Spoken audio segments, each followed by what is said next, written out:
So let's start. My name is Pauli Studis, and I am the Social and Human Sciences Program Specialist at the UNESCO Cluster Office for the Caribbean. And we would like to welcome you to our first UNESCO Talk, where today we'll be having a conversation on artificial intelligence and gender equality. Before we begin, we will first present a short video on human-centered artificial intelligence that will help set the framework for our UNESCO talk. David, over to you.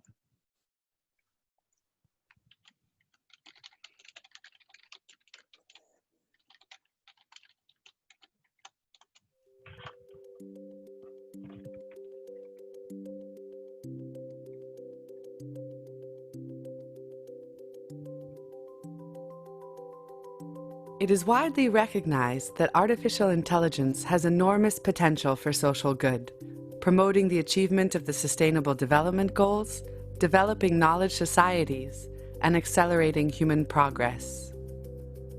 AI can help address many of humanity's most critical social issues, including those related to education, the sciences, culture, media, access to information, gender equality, and poverty alleviation. AI offers major opportunities if it develops in respect of universal norms and standards, and if it is anchored in peace, humanism, and sustainable development. Rapid technological advancements in AI, as well as other advancing technologies such as robotics, big data analytics, and the Internet of Things, are transforming disciplines, economies, and industries. At the same time, artificial intelligence and automated processes, as fueled by big data, present a series of challenges in terms of ethics, access to information, freedom of expression, democracy, and the right to privacy.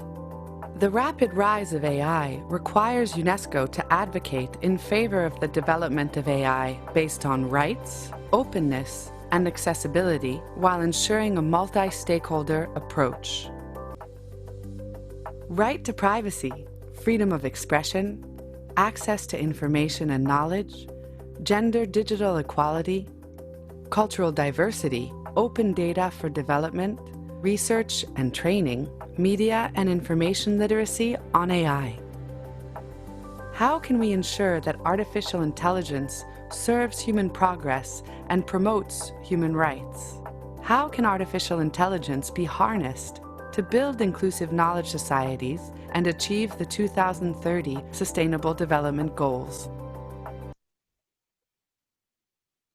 Thank you, David, for the video. So this video leaves us with a question: how can AI be used to harness sustainable development?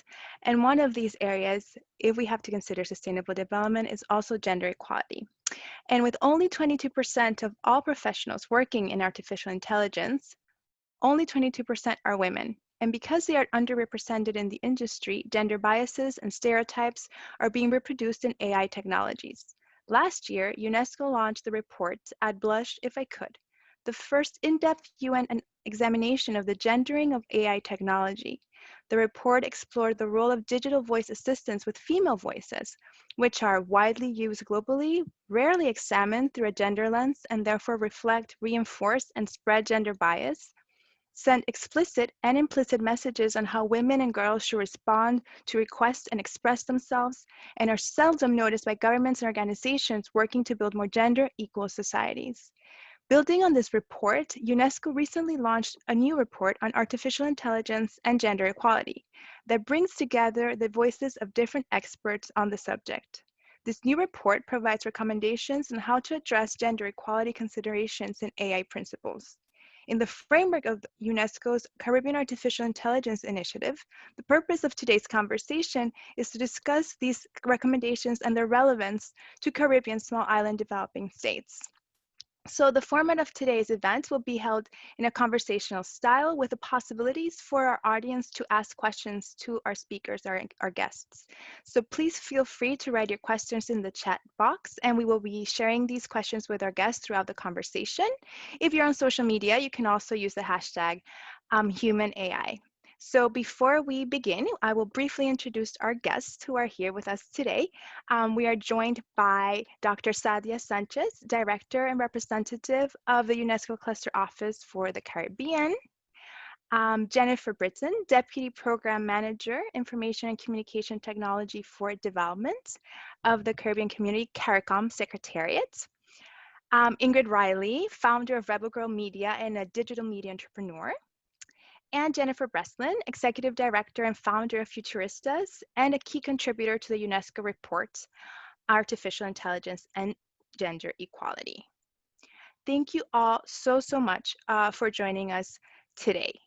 We will first start our conversation, and I will first ask the first question to our director, Director Sanchez. Are you here with that?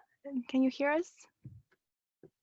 Yes, okay, so Director Sanchez, we have a first question for you. So artificial intelligence permeates many spheres of people's lives all over the world. For example, with every click of social media, each of us leaves a data trail that helps artificial intelligence-based systems enhance their predictive capacity to determine what users may like. Along with the multiple advantages of these technologies, this also generates risks and challenges that are perhaps not visible to everyone. Could you tell us more about UNESCO's role in promoting international regulatory frameworks around these emerging technologies, and what is the link to gender equality? Thank you very much, Paula. Good morning and good afternoon for those of you who are in Paris or somewhere else. I really, and I would like to say that I do appreciate that you are participating. Thank you to the panelists too, and to all of you who are connecting, who are connected already, or who will connect later on. My point of departure. Thank you for the question again. My point of departure is that the ethical basis of artificial intelligence is fundamental, so that these technologies not only protect, which they do, not only protect, but also promote human rights and human dignity, fundamental rights, human rights and human dignity. That's the point of departure. In view of the above, UNESCO has embarked on a 2-year process mandated by its member states to elaborate a recommendation on the ethics of artificial intelligence. The first normative document of its kind, I have to say that. As a result of our consultation with Caribbean member states, we specifically advocated for including small island developing states, SID, as a group with special considerations in the recommendation. The main purpose of the recommendation is to support and help member states ensure that they uphold the fundamental rights of the UN Charter and the Universal Declaration of Human Rights, and that research, design, development, and deployment of artificial intelligence systems consider the well-being of humanity, the environment, and sustainable development. Furthermore, within this recommendation, key considerations are made on the importance that artificial intelligence-based technology and systems ensure diversity, inclusion, and gender equality. Indeed, artificial intelligence algorithms can, and I will dare to say it, but not only can, they actually do, foster exclusion, bias, and discrimination against women. For example, language translations engines can propagate gender stereotypes by identifying some professions as male and others as female. Likewise, recruiting software was found to downgrade resumes that contained the word women because it had been designed based on men's resumes. These two examples, only two examples, help highlight how gender considerations also need to be addressed in artificial intelligence algorithm. The report, it was mentioned earlier, Paula just mentioned it. I blush if I could, and artificial intelligence and gender equality are examples of UNESCO's actions on highlighting potential gender bias in the design, development, and use of artificial intelligence systems. Of course, and I have to say it, not all artificial intelligence technology reinforce gender stereotypes. Of course not. But it is important that frameworks exist to guarantee that gender equality is continuously promoted. UNESCO strongly advocated for the design, development, and deployment of AI-based technologies that adopt gender equality considerations and principles that foster diversity and inclusion. At the same time, to ensure that these emerging technologies are equitable, accountable, and serve all of humanity. International and national policies, as well as regulatory frameworks, need to be developed and adopted. This is exactly why UNESCO is advocating for a global recommendation on the ethics of artificial intelligence. In the Caribbean region, a coordinated artificial intelligence strategy will be critical for preventing negative disruptions as well as to build resilience in Caribbean small island developing states. Having decision makers that are aware of how artificial intelligence works and that are mindful of its potential impact and implications is a key in order to develop adequate policy responses to help mitigate the possible disruptive effects, for example, on Caribbean labor markets.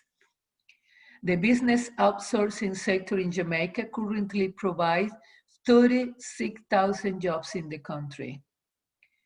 This is an industry that is threatened by rise of artificial intelligence.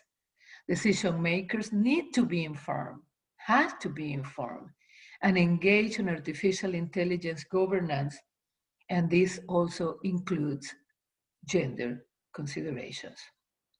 We believe that this is a strategic moment to reach out to partners and support the Caribbean region in the development of a strategy on artificial intelligence. Therefore, the UNESCO Cluster Office for the Caribbean has launched the Caribbean Artificial Intelligence Initiative in collaboration with the International Program for the Development of Communication and the Jamaica Broadcasting Commission.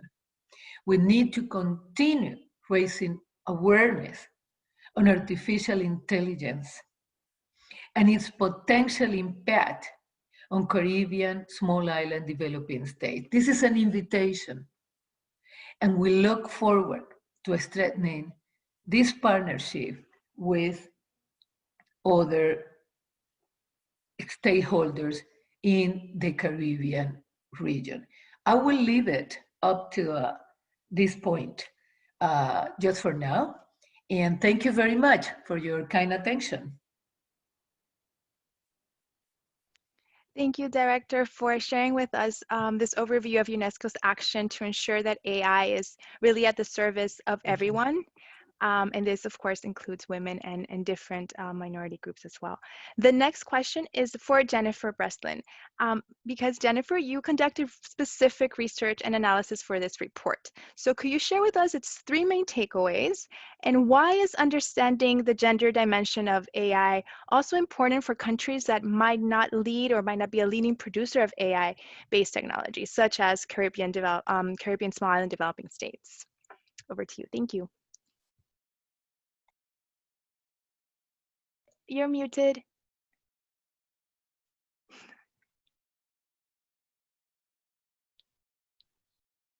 Okay. Thank you. Thank you for inviting me to be part of this panel and to talk about the report that we produced. It was a follow-up to the I'd Blush If I Could report, and really was a dialogue and consultation that sought to inform the development of the UNESCO recommendation on AI and ethics, and also to provide some very kind of concrete recommendations, particularly for the private sector. So let me just give you a few takeaways. It's a very detailed report, so I would encourage everyone to go take a look at it. But just at the broad level, one, we saw there's a really incredible need for improved framing and awareness of what we mean by AI systems, and also gender equality and its many dimensions. There's a degree of ignorance and kind of disengagement on both sides of the equation, and there's really a need to establish a better baseline understanding of what these domains mean. So we have to start there. Then we found that there's a need to broaden and deepen how we treat gender in AI framework development and its operationalization.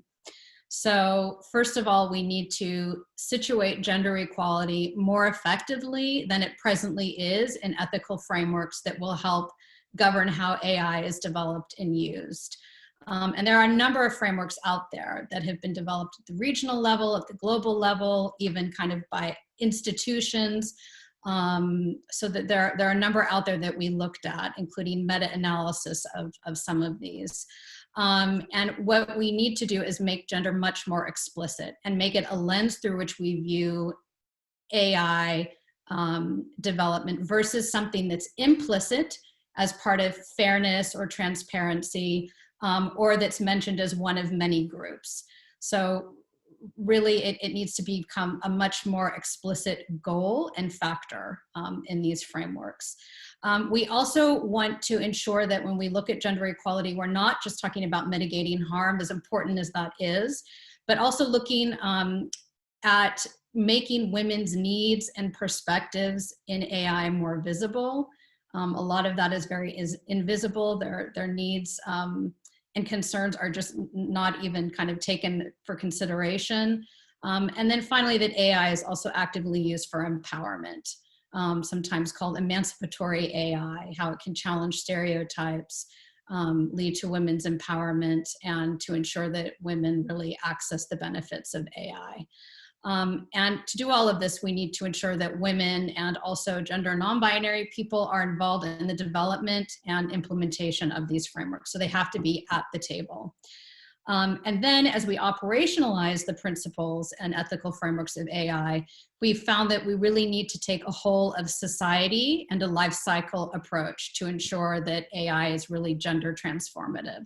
So whole of society means going beyond just the technology sector and considering AI as a socio-technological system. So understanding the political, economic, and social systems in which AI is embedded, and how women's rights and gender equality are valued and reflected in those. So that includes looking at structural issues like women's access to technology, to education and skills, funding, to their participation and decision-making in society. And it also means engaging all parts of stakeholders within society, making AI more accessible. A life cycle approach to AI, and Sadia, you talked about this already a bit, means not just looking at narrow interventions, but at integrating gender transformative approaches around AI inputs, development, implementation, and monitoring. So it's that research, design, development, deployment cycle that you talked about. And that means looking at inputs in terms of data quality, sources, classification, and the representativeness of those. Looking at AI development like problem identification, algorithm development, modeling, validation, the composition of teams in the technology sector, and then how gender considerations factor into all of those. And then implementation, so how AI is deployed, how it's used for decision-making, how it's tracked and monitored, which is really important, and that there are robust avenues for redress when AI causes harm. And I think that's a really interesting piece, especially around gender equality, because access to justice has been very challenging for women. And we've seen this around cyber violence as well. Like there's a lack of understanding around what that means and new forms of harms for women. And I think that AI is kind of set to continue that, that trend. So women and non-binary people are affected groups, they're stakeholders, they're rights holders, they're experts on gender equality, they're creators of technology, they're policymakers, and they have to be included and present in all of these capacities in AI development and use, but at present they're significantly underrepresented in public and private sectors in technological and decision-making positions, and are generally an undervalued constituency. So we kind of concluded the report with identifying a number of concrete actions that can be taken by specifically the private sector, but also other stakeholders, and really calling for a coalition to be developed that develops an action plan around this, that brings different stakeholders together, that does capacity building, communications, and really looks at some kind of collective action models to make a difference on this. And then to talk about why it matters for Caribbean countries and countries that are not developing AI at present. Well, it matters because it will touch all of us. It is touching all of us, and it's in our future. We will not escape it. So countries from around the world have to be involved in setting these global norms and these ethical frameworks if we're to avoid kind of exacerbating inequalities between and within countries and really harness it, AI for good. We need that international cooperation, and the representatives from countries that are part of this negotiation process have to include women and gender experts on those teams. Countries are already using AI, so we're seeing its use around the world. And as Sadia noted, there are harms that we are seeing. She mentioned around discrimination in workforce. We also see that around access to credit. The failure of AI to take into account gender differences in facial and speech recognition, where it doesn't recognize women's voices as well as it does men's, or women's faces as well as it does men's.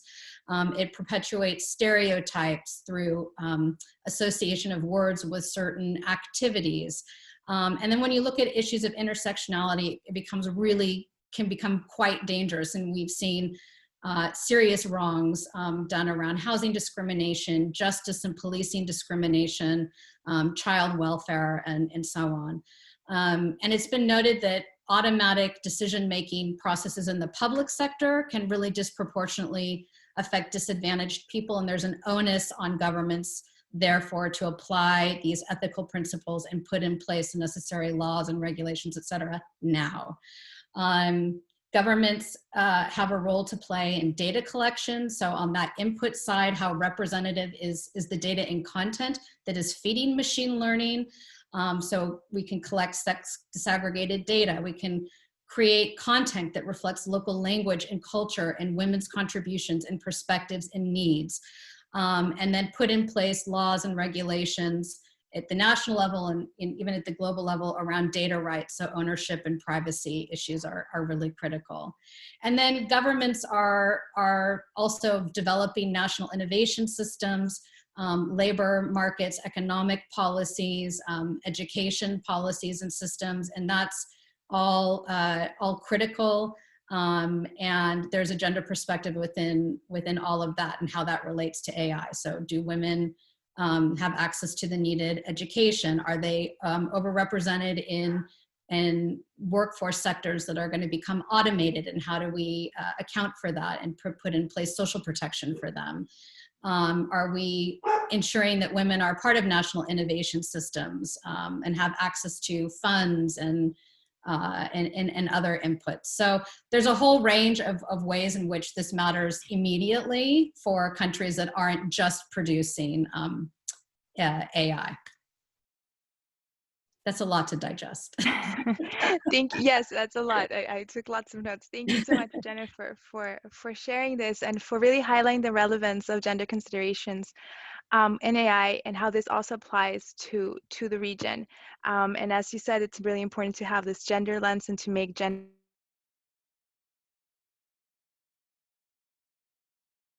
and other elements. And in order to delve deeper into the specificities of the region, my next question is for Ms. Jennifer Britton. And actually, this is also jumping on what you said, Jennifer, on the fact that there's an underrepresentation of women in the field of technology. And women, for example, make only 6% of software developers. As I mentioned before, only 22% of women are actually working in the field of AI.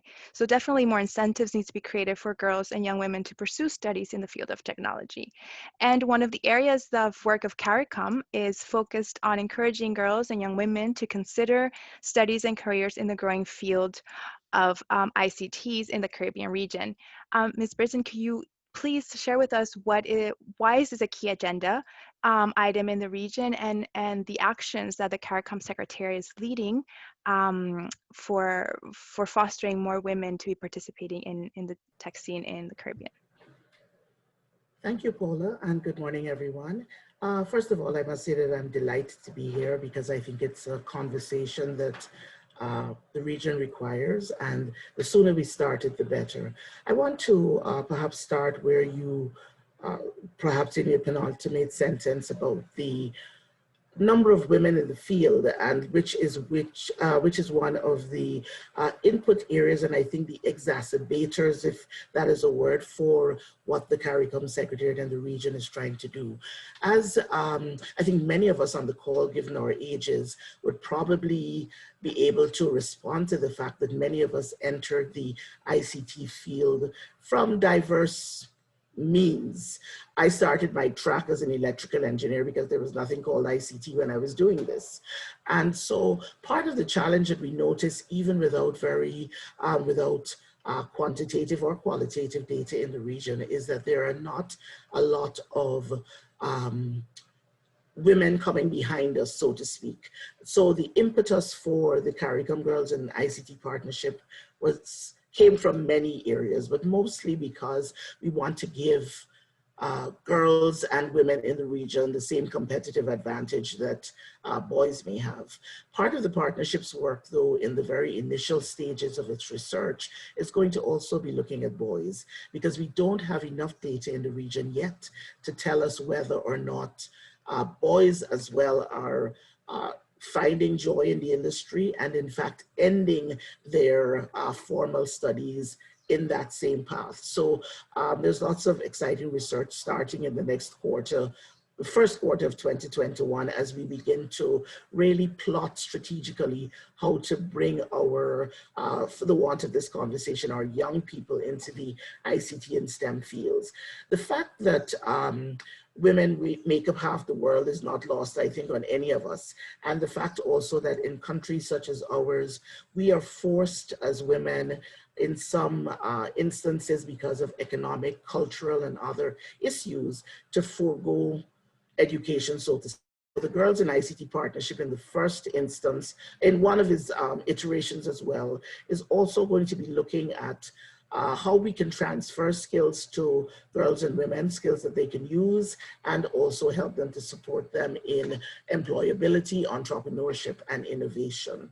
Having said all of that, we still need to be able to have a bigger conversation than we're having this morning at the regional level, where we bring and continue to what I would call reinforce the capacity to engage with. We're talking about artificial intelligence this morning, but it is really the whole gamut of ICT, STEM, STEAM, STREAM issues to all our peoples, because even as I reflect and listen to some of the conversation this morning already, to bring a gender lens into the conversation means that we have to bring all stakeholders, even at the empirical level, thinking about parents and guardians, so that they have a sense of what we want to bring their, the people in their, who they have oversight for, what are we trying to bring them into? What's the spirit of this conversation and movement? So there, the Girls in ICT's partnership is something that I am proud that the region has agreed to endorse and approve at the highest level, and we will be working with parents and teachers, academia, private sector, and of course the young people, both girls and boys, as we roll out the program to really bring them into the space, and also to put a light on the fact that these things are available and accessible in other places, and how do we really bring them to life in the Caricom, in the Caribbean community, so that they become everyday tools and everyday conversations for our young people as we move forward in the, what I would call the digital transformation continuum. Thank you, Paula. Thank you very much, Ms. Britson, for really highlighting as well the importance of young people in this transformation, and also engaging young people in the conversation. In this regard, and to really link closely with the technology ecosystem in the Caribbean, my next question is for Ingrid Riley. And Ingrid, you've been involved with Silicon Caribe, which you've contributed to shaping the tech scene and startup scene in Jamaica, and you are an advocate for the limitless possibilities. Oh, wait, no. Wait, sorry, no. My other question. You are the co-founder of the Caribbean Women in Tech and a tech entrepreneur, and so you're really working to change the narrative on how women are perceived in this industry. Based on your experience, being in the field, what are the biggest obstacles for women in the Caribbean to participate in technology, design, and development, and as Jennifer mentioned, this whole cycle of the production? And what solutions have you seen or see to address this? You're muted. Okay, beautiful. Can you hear me now? Wonderful. Thank you guys for, it's really a pleasure to be here, coming in, beaming in from Kingston, Jamaica. Now, let me sort of put a little bit of more context before I answer your question. I've been in the industry for almost 20 years. Started out working for a .com, American.com, there as chief content officer, and then co-founded what was at the time the first interactive agency headed by two women in Jamaica and in the Caribbean. Then went on to do Silicon Caribe, the blog, and then we kickstarted the movement of tech entrepreneurship and tech startups in Jamaica, and that bled out to around 10 Caribbean countries. So that's basically a span of almost basically 16 years. And what I've seen over that time, doing over 300 events and being involved on different levels with entrepreneurs and in the tech industry. The three main obstacles for women in the Caribbean tech industry is this. One, how young girls and women are socialized, which leads to a limiting mindset, which leads to this imposter syndrome that we keep hearing about, because girls and women keep thinking that they're not enough, that they're waiting to be picked, and that they should be asking for permission to get into these fields. The second biggest obstacle for women in Caribbean tech is how we don't see enough of ourselves in tech and business. There's a lack of data, lack of our stories, lack of our images. So in other words, we can't be what we can't see, right? So the global industry, as we know, is dominated by a white, male, and highly misogynist culture. Regionally, it's a Black, male, and highly misogynist culture. From the level of workers, from the level of entrepreneurs, and let me not even get talking about the venture capitalists and angel capitalist fields that actually fund these things. The third biggest obstacle is how tech has been communicated and marketed to us, but in a very limited way over the decades, in terms of the career choices, in terms of the digital culture, in terms of entrepreneurship, in terms of investing. So those are the three major obstacles. Now, what are the solutions to all of that?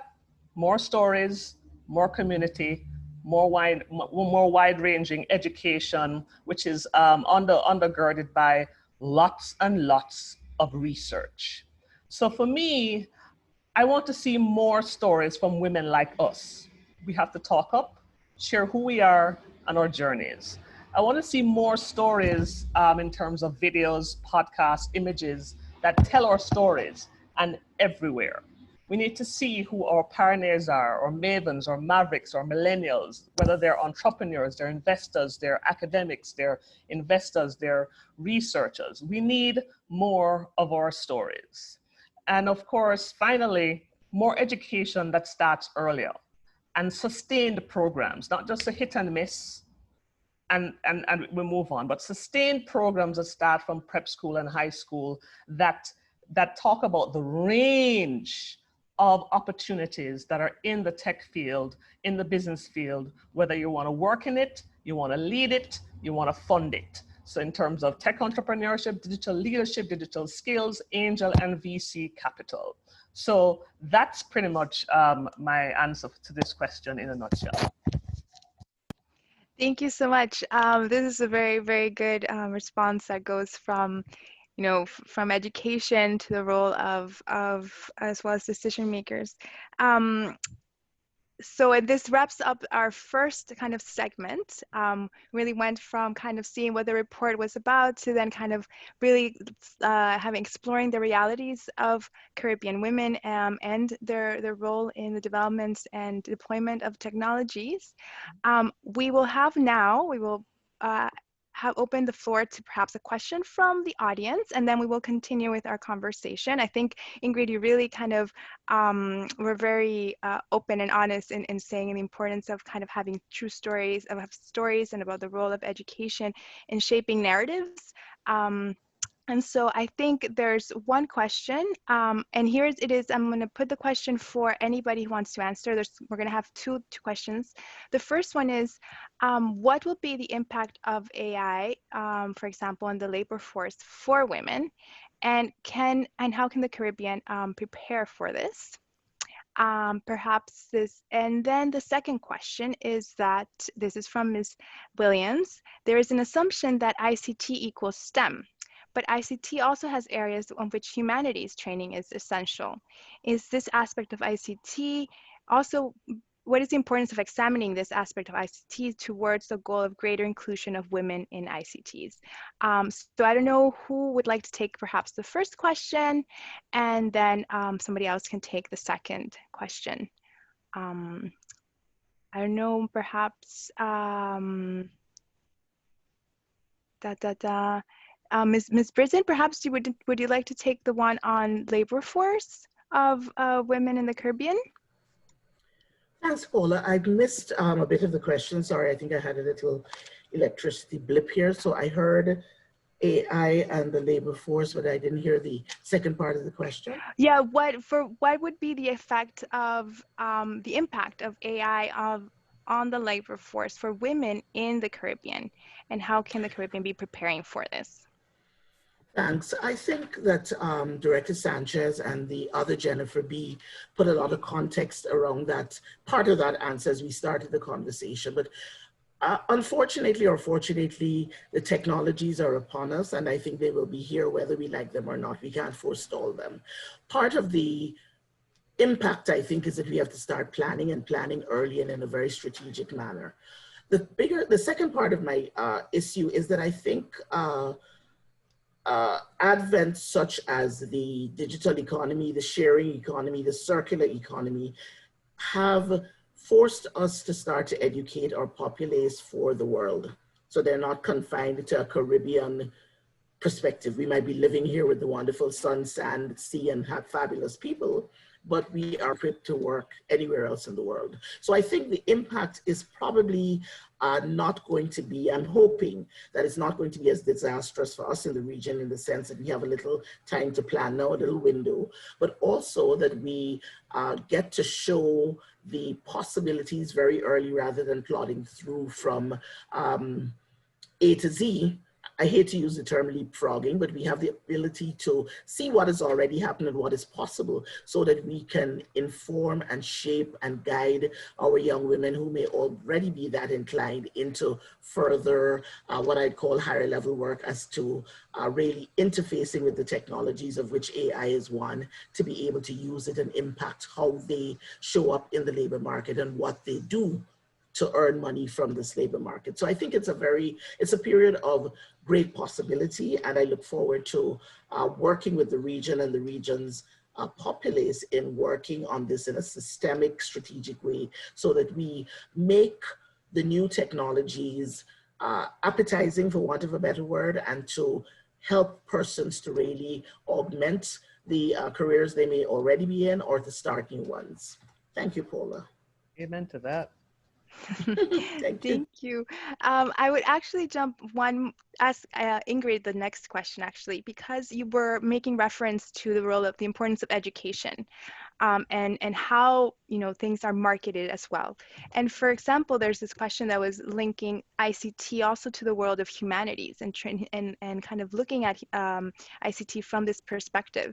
And do you think that this is also something that should be taken into consideration or examined towards contributing to the goal of greater inclusion of women in ICT? Yeah, I mean, I think that the educational factor is really crucial, as I mentioned earlier. It's about showing people the range of possibilities in the tech industry. You know, if I hear, I'm sorry for anybody who may be slightly offended by this, but if I hear anybody speak about a Girls Who Code program again, I'm going to scream. I'm not saying it's not important. It is important. But my God, there's a whole bunch of range of things that we could get into. Tech needs every sort of a skill that exists there. It is an industry that is not even an industry anymore because it's just so integrated with pretty much everything. And I think we just need to, in very, very, how I should say, everyday language and everyday understanding, people to understand that tech is personal. Tech is how we live, work, and play every single day now. And if nothing else, COVID should have basically brought that really, really close to home more than anything else. So that's which is why I'm advocating for, let's not sleep on the fact that the importance of images and videos and storytelling. It is really important because it communicates opportunity, it communicates possibilities. So I'm excited about this time, actually, because I think, as Jennifer said, it gives us an opportunity to say to the Caribbean, these are the possibilities, these are the opportunities, here's how we can go about it differently. But not just being determined by what is happening on the outside and have that influence us totally, but also who are we, what makes us unique as Caribbean people, and how do we pair that? That's my thesis that I've been promoting for the past number of years. Digital Caribbean for me is about understanding who we are as Caribbean people, leaning into our strengths and what makes us unique. What do we have an unfair advantage in the world, and pairing that with technology. And so I look forward to see what potential programs and things that come out from this initiative, as well as from individuals who are not only on this panel, but who are also listening and watching this panel. Thank you so much. And then I'm just going to ask one more question, and then we're going to go conclude with our remaining kind of pre-established questions. But I'm going to ask Jennifer actually this question on there's a question on tackling racism and unconscious bias in AI, and you made the reference before on intersectionality. So women are not a homogeneous group. Within that, then there's multiple layers that we also have to be looking into.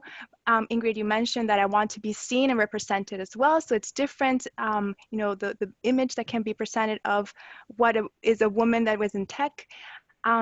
How is it based on what the findings of the report? How is this? How can this be addressed in looking at the intersectionality and looking at other multiple forms of racism or of discrimination and exclusion that can be fostered by AI systems?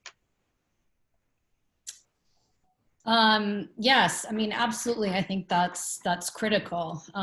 Women are not a homogenous group, so you have to really look at these issues of intersectionality across the board in all aspects of what we're doing. And I think understanding the differentiated impacts on women, and then women of color, or women of certain ages and so on, is really critical. So I mean, I think that has to just be kind of built in, as gender equality is built in, intersectionality considerations have to be built in as well. There was Joy Bulamwini, I'm probably slaughtering the pronunciation of her name, who leads the Algorithmic Justice League, did a lot of work. She was at MIT on facial recognition. And she found that the facial recognition software did not recognize Black faces. And so that kind of motivated her to get into this field and start doing work on this. And recently there was, and this is true also for voices, right? Systems are built to recognize white men, how they look and how they sound. Yep. And so there's complete breakdown if you're not recognizing women or people of color or people with accents. So there was also recently, and Ingrid, you talk about being visible and being seen and so on. There was a study of facial recognition software that classified Black women like 90% of the time as men. And this was like pioneers, women's rights pioneers, and famous women. And it was classifying them as men. So you're not even like represented. This was on like through Wikipedia or something. You're not even recognized there as well. So, I mean, it's really kind of a profound, deep problem that, that needs to be addressed. And, you know, some of the really insidious forms of this around like policing and criminal justice, where like in the US, where Black people are miscategorized as being more likely to reoffend or something. It ruins lives. I mean, it has very, very serious, profound implications when you have that level of racism built in as well. So it's a very serious issue that needs to be dealt with. Thank you. And linking with this, your final like sentence on principles of doing no harm, because then AI could also lead to this, to harmful effects. My next question would be to Ms. Britton. Actually, regulatory frameworks and policies would serve to hold companies and other organizations producing AI technology accountable to doing no harm. From your point of view, what is the role and the potential of a regional organization like Caricom in developing strategies and policies for inclusive AI governance across the Caribbean?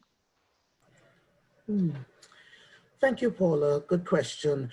I think I want to start where the other Jennifer B. I think it was mentioned this morning about the whole of society, because we have started probably in the last 2 to 3 years to talk very actively about the whole of government. And I have been chasing that avidly. But when Jennifer mentioned it this morning, it put a whole new bulb on the other side of my head, because the regional organizations have been, I think, impactful. We haven't been able to measure a lot of the work that we've done. Some of it is implicit, some of it is explicit. But I think the role of regional organizations now has been re-amplified because of 2020 and COVID and the need to have concerted efforts. But the whole of society comment intrigued me this morning, because I think that we also, as regional organizations, have further reach than we think we have, and have the ability to bring the whole of society in together into a conversation. I think also that we are, have always been and torchbearers, but we also need to perhaps relook at what we've been doing to see how it fits. I'm impacted by the conversation we're having today, and I reflect on, let's say, the last decade. I think every regional and international organization has worked on infusing gender into your work program and that type of thing. I think we have in some way made missteps, because we continue, even though we speak about not siloing our work, I think we've made some missteps in the sense that gender now sticks out, like ICT sticks out, like AI will stick out, and all the new technologies. So we have an opportunity, not a wide window, I think, but in the next 6 to 12 months as regional organizations, to really look at ourselves while we try to pull the rest of the populace together in bringing the conversations together. We continue to have to lead in what I'll call loosely industry standards, and the new technologies are forcing us to look at new standards. And so we have to re-examine our role while working on bringing, I think, this whole of society ethos into the conversations that need to happen, and also to make sure that the populace and our key stakeholders understand that they are part of perhaps one conversation. You cannot talk about digital transformation, I think, without looking at gender equality and looking at the new technologies and looking at privacy and security and ethics issues. So they are all now one part of a big conversation, and we are being chased as regional organizations, but I think we're up to the task to ensure that we retool while we try to bring society together as we look at regulatory frameworks, which will need to be adapted and adopted to fit this new, what I'm calling, I'm saying AI included future, but it's really new technologies included future. And how do we ensure that the diffusion of these technologies is safe, strategic, meaningful, impactful for our populace, and how they show up in the rest of the world. So regional organizations continue to have value. I think we also need to be honest and mature and look to see where that value can be eked out in the next 12 to next coming months, 12 to 60 months, as we work on bringing this conversation closer to the persons who need it, and to also ensure that we get value from what is going on in the rest of the world. Thanks, Paula. Thank you. Thank you for sharing like the importance of having the role of regional organizations. And linking closely to this, we can also talk about the technology ecosystem in the Caribbean. And so my next question would be for Ingrid. And since you were contributing to shaping the tech startup scene in Jamaica, and you are an advocate for its limitless possibilities of digital technologies in the region, what are these possibilities you've identified? Especially taking into consideration the COVID-19 pandemic, which I think has probably changed the landscape dramatically. And, what is the role here of women as well? Well, as I said, I'm excited. I've done a whole bunch of webinars since COVID hit. I call it a COVID retreat, since we're now forced to basically both go inside physically and inside psychologically. So for me, the possibilities of the Caribbean in terms of tech has always been limitless. And it's something that we've always preached across our community and to our events. Specifically for COVID has disrupted pretty much a whole range of our industries that are come to be what you call standard. And let's look at the tourism and travel industry. It may be a little bit of an unpopular opinion, but I'm happy to see that COVID and technology is disrupting the travel and tourism industry. It's disrupting the finance and banking industry. It's disrupting the digital media industry. It's disrupting the whole notion of where we work and how we work. It's disrupting the whole notion of the importance of, for us in the Caribbean, I think STEAM is more relevant than just STEM. And A, of course, means the arts, because of simply, again, leaning into what makes us unique, who we are, and what we've been actually giving to the region and to the world. So for me, the possibilities in digital media, in fintech, in data, in just training people up on different digital skills, in changing the culture around work, not just work from home, but work from anywhere. I've been a digital nomad for going on 14 years now. And I'm so glad that people have now come to realize that it's a beautiful thing, being able to work from anywhere and still make money and do your thing, right? And you work in flip-flops or not. And so for me, regarding women and the possibilities of women getting into tech, especially at this time or even before, is what I've been seeing, what's been trending is women are starting more podcasts than anybody else. Women are learning new skills, like digital media skills than anybody else. Women are getting into data in a very strong way as well, not just in the collection of data, but data like business intelligence. I'm very excited to see that. So for me, I just basically tell people at this time that now is a fantastic time to see what's being disrupted, what are the possibilities and opportunities across the range of industries, not just that are nascent in the Caribbean, but also the world, and see what excites you, what matches your personality and how you want to live from here going forward. And now there are so many free webinars and and courses online, uses COVID retreat to bone up and get skilled up and see what opportunities there are for you to work from home, work from anywhere, start a business, think about getting into angel investing, in venture capital investing, teaching others as well. So for me, again, the possibilities are endless, and I've been tracking what's being disrupted, the entrepreneurs and their solutions that they're created, the women and what percentage of women are actually in those areas. So it's going to be exciting to see what manifests in another 6 months to 18 months. And I'm for one excited because I've been waiting for some of these industries to be disrupted for a long time. So yeah. Thank you. We really appreciate it. I think also the positive outlook when we're talking about possibilities, especially when, due to COVID, we've been mostly seeing kind of, we talk about disruption and then the negative impact, but out of disruption, there's also possibilities and opportunities, as you've highlighted. And that's very interesting that you were able to bring this to the lights. My last question, I actually have a last question, is for Jennifer Breslin. And it is actually linked to another actually question from the audience, which is and in the report, there's a focus not only on, public and private sector or on decision makers, but there's also recommendations for civil society on the implications of AI for girls, women, and non-binary people.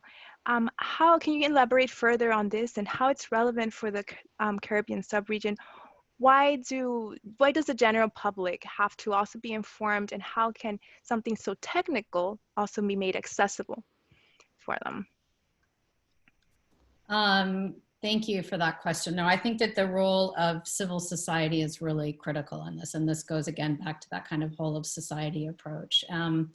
There's a need to really raise awareness and build AI literacy amongst the public. And that can be undertaken by civil society as well. So really understanding the implications of AI and making it accessible and having the accessible stories of what the potential is, the impact of it. I think storytelling is really an excellent way of doing that as well.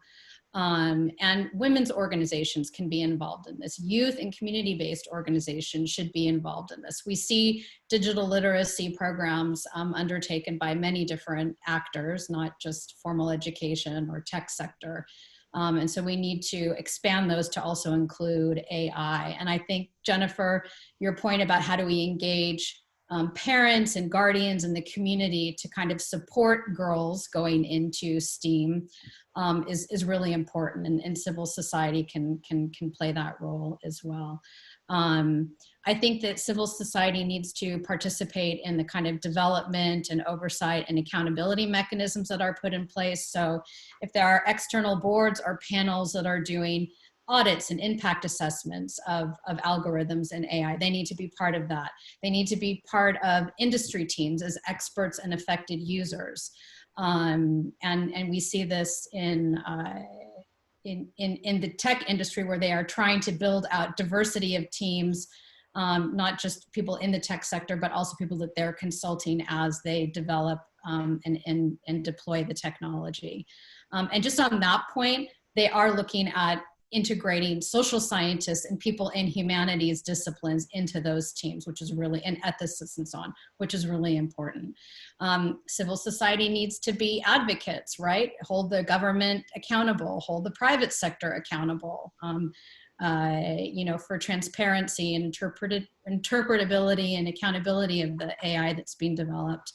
And then I think there's a really important role to play around research, education, kind of higher level education, and public interest. So we need to have a better, and Ingrid, you mentioned this, we need to have a better research and evidence base. And civil society and academia can play a role in that. And education and learning and bringing different disciplines together. So you have a cross-disciplinary approach to AI. There are some universities that are creating data sets, representative data sets that can then be used by the technology sector, which is a really interesting role, or doing independent audits themselves of AI technology. And then there's some examples where there are public interest technology clinics that are being developed. And I think this public interest angle is something really interesting and should be explored more. And there's kind of this emerging field of public interest technology and the university networks that are being built out. And I think that having civil society and academia pairing to look at public interest would be a really fantastic thing to pursue. And basically, they just need to be part of all of these coalitions, these multi-stakeholder coalitions. Great, thank you so much for highlighting the role of civil society, which is also very just particularly important as well when we're talking about countries or regions where that are not producing AI but are consuming, and the role especially of accountability, of transparency, of kind of being there and demanding fairness, inclusion, ensuring diversity as well. I have one more question from the audience, and then if there's any other questions, well, we will, please feel free to share them on the chat. But we're almost kind of wrapping up. There's one question actually says, girls are doing better than boys academically in the Caribbean. What does this mean for the gendered impact of AI on the future Caribbean labor force? I don't know who would like to take this on. Ms. Britton, perhaps? I'd like to follow up with on when Jennifer. Okay. Yeah. Perfect. I was just going to say Ingrid probably has some insight on it as well. Thank you. I think there are a couple of perspectives. First of all, in the context of, I think, ICT and STEM and new technologies, and even learning and teaching and education, we may have failed our boys. So I'm not sure that we can say happily this morning that girls are doing better. And I think there's a big opportunity for boys now, because boys are a lot more, I would say, taught by sight. As I watch them, videos and learning by doing is a lot more interesting. And I think the technologies lend themselves to that type of learning and skill building for boys. So I think we are going to see the dynamic change. I also think that when we say girls are educated more than boys, I'm not sure, well, I suppose it means that more girls exit with more passes at high school, at upper high school, and at the college level. But it also now, I think, gives us an exciting, again, possibility to look at the whole advent of the resurgence of skills and how we can make our boys skilled, because they learn a lot more in that way, I think. And so as the discourse continues about skills being more preeminent and more necessary than education in the next decade, I think we have a good dynamic emerging in the region, because we have an opportunity to perhaps save a lot of the boys who have not been saved, and also because the girls have already put themselves through and shown themselves to be excellent at all we do. I have to big up girls, and opportunities now exist for them to add skills to this wonderful education that they've emerged with. So there is a, it seems like, I think I said a two-part dynamic, or maybe a three-part dynamic, which is emerging, which may balance the equation a bit, rather than just saying all the time that girls are more educated than boys. The fact is that our girls are more educated than boys, but our labor statistics don't show that the girls continue to stay in the labor force for many reasons, and most definitely not in the ICT and STEM track, even if they have those qualifications. So there are lots of things going on. And I think our conversation, even at the regional and world level, has to change about what does education mean again, and how do skills, what is our appetite for really encouraging skilled people into the labor force rather than educated persons? I'm going to stop there because Ingrid also wants to add a bit to the conversation. Thanks. Thank you. That was a great setup for me, Jennifer. Thank you.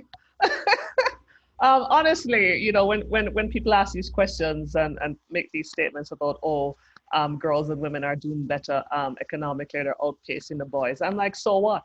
Why is this thing so scary? And all of a sudden it's such a big thing. The fact of the matter is that women have a lot of ground to catch up. Yeah, Men have been dominating in a number of, in pretty much in all areas, in education, in various industries. So when we're saying now all of a sudden, oh my goodness, more women are, more girls are doing better academically, more women are graduating from university. So what? In fact, we should be educating, we should be thankful for that women are actually catching up. It's not a scary thing for boys, it's not a scary thing for men. We still have a lot of ground to catch up. So we should actually be encouraging that and stimulating that even more. And Jennifer alluded to something earlier as well. Find that that girls are doing better academically. Find that they're, like they like to tout this statistics in Jamaica that there are more female managers in Jamaica than most places in the world. Again, so what? But are those? I always want to know the data. What is the actual impact of those women in those positions of management? What impact are they having in those institutions? Because when you look at the culture, when you look at the ownership of those businesses and the structure of that industry, it is still very much patriarchal. Their decision making stops right here. Their access to capital and their access to the money to do certain things stop right here. So spare me, miss me with that excitement that girls are doing academically better and therefore it should be scary, or women are graduating at a higher rate than women should be scary. We have a lot of ground to catch up. So I say, get used to it. More is coming. Thank you. I think there was a follow-up in saying that this is also for the implication in the future labor force. On if women are going to be more academically prepared, then what is the implication as well in the future for labor force? But then as you mentioned, Ingrid and Ms. Britton, it's going to be more and more. Greater access to opportunity, a more level playing field in the true sense. Yes, thank you so much. Thank you so much for the interesting conversation. I don't know, Jennifer, because Jennifer Britton, Jennifer Breslin, if you want to say something as well on this. We are really happy for this conversation. We don't want to make it super long, so we're already past 10 minutes from our time. We want to thank you as well on behalf of UNESCO and thank everyone who participated for joining us. As a takeaway for this conversation, it's important that we continue raising awareness on artificial intelligence and its potential impact on Caribbean small island developing states by enhancing knowledge production and research, as was been pointed out today, strengthening the voices of those that could be most affected, and by supporting policymakers as well to build on the potentials of artificial intelligence while also mitigating risks. As we have seen, AI permeates different parts of our lives, ranging from healthcare to access to information, economic opportunities. Therefore, we must remain vigilant so that AI systems do not perpetuate exclusion, discriminations, or bias. But at the same time, and I think that was one of the biggest takeaways from this conversation, is that we have seen or we've discussed that there are at the same time, even amidst now the COVID-19 pandemic, that there are many opportunities for promoting gender equality and for encouraging the participation of women in STEAM, and for really kind of the role of civil society as well for accountability mechanisms. So there's also positive side to this. In the framework of the Caribbean Artificial Intelligence Initiative, we have more activities planned together with our partners, the Jamaican Broadcasting Commission. We would be pleased to welcome you again on next 10th of December for a session on artificial intelligence in the Caribbean context. And all these conversations that we're having within the Caribbean Artificial Intelligence Initiative will serve to inform the preparation of policy documents that will support the formulation of AI policies in Caribbean SIDS. In the meantime, we also invite you to watch a short documentary that UNESCO produced on the ethics of AI. You'll have it in the chat as well. And you, of course, are also welcome to follow us on our social media. The handles will be also shared on the chat. This way you can be up to date on the information and our work in the region. And we would also just finally like to really, really extend our gratitude to our guests, Jennifer Breslin, Jennifer Britton, Ms. Ingrid Riley, for participating for today, for really engaging in the debate, for having this meaningful conversation with us, and for really like taking the time to reflect on the importance of gender equality and artificial intelligence. Thank you so, so much for your time. We hope to continue this conversation with you as well. And thank you everyone for participating, and until the next UNESCO Talk, thank you so much. Thank you. Bye-bye.